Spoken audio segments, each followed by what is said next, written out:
Thank you guys for being an awesome audience. Thank you for being an awesome co-host. Oh, well, thank you for allowing the next guest to be on the show. Thank you for doing these thank you notes. Thank you, Mrs. Barrett. Round of applause, everybody.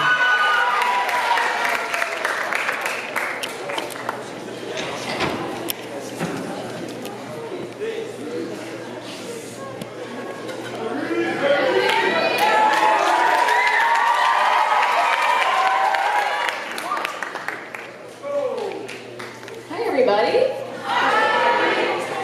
There are a lot more of you out here than I thought there might be. So, every year I like to take a little time at the end of the year to think about who the people are that I really need to thank for, their contributions to the school and society and things like that. So, I'm writing the thank you notes tonight. Thank you to the Kentwood students who recommended names like Quay and 5 poles of wood for the name for our Kentwood attributes. We usually have to wait until June to figure out who our super seniors are going to be for the next year, but I kind of feel like we got a head start on figuring that out.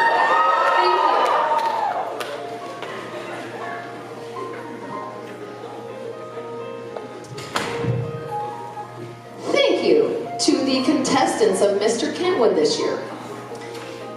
You guys really put on a funny, entertaining, and only slightly raunchy show. I really was looking for the perfect opportunity to teach my 7-year-old what twerking is, so thank you very much. Or maybe I should really just thank Ahmed.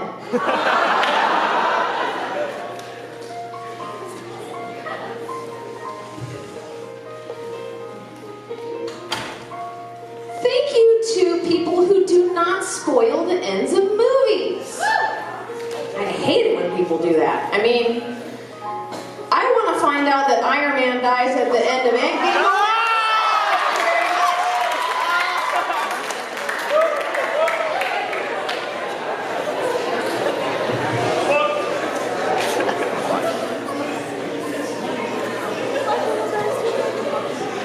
Thank you very much to all of the students in Kentwood who are so enthralled in the throngs of young, passionate love.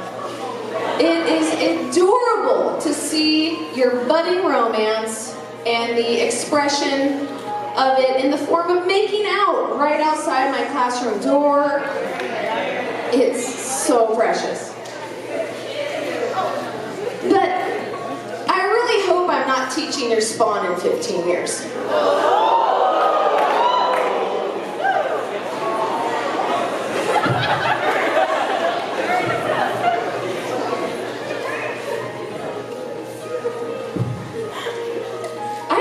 Give a huge thank you to our superstar substitute teachers. The way you just decide to scrap the easy to follow lesson that I took an hour to create and you decide on the spot to tell my students about the last vacation you had instead, or the way you move and rearrange all the cords that I have for all of the dot cams and smartboards in my room and don't put them back where they were, or the way that you disappear my remotes so I have no idea where they are anymore, or for moving the desks around and not putting them back, or for not stacking the chairs like I asked you to do, or for not making any attempt whatsoever to pronounce my students' names correctly when you take attendance. No, his name is not Kevin Oy Whack. Thank you for doing a magic show in my classroom instead of the lesson plan that I left for you right in the middle of my desk. Thank you for kicking all the students out of my classroom and locking the door so you could go to the bathroom.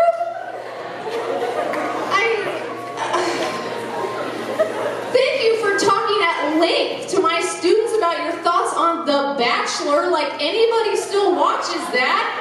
Thank you for telling my students how attractive you thought Ted Bundy was.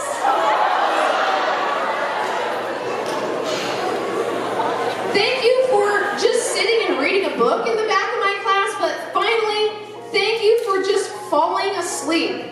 the middle of a class. Thank you very much, substitute teachers.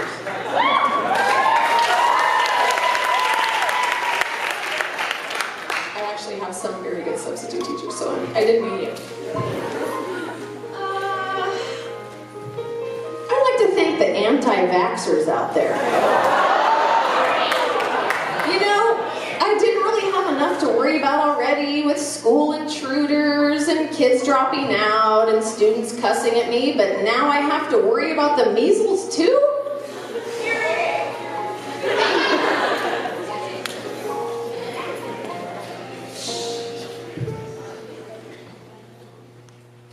Thank you to Mr. Mr. Stanton.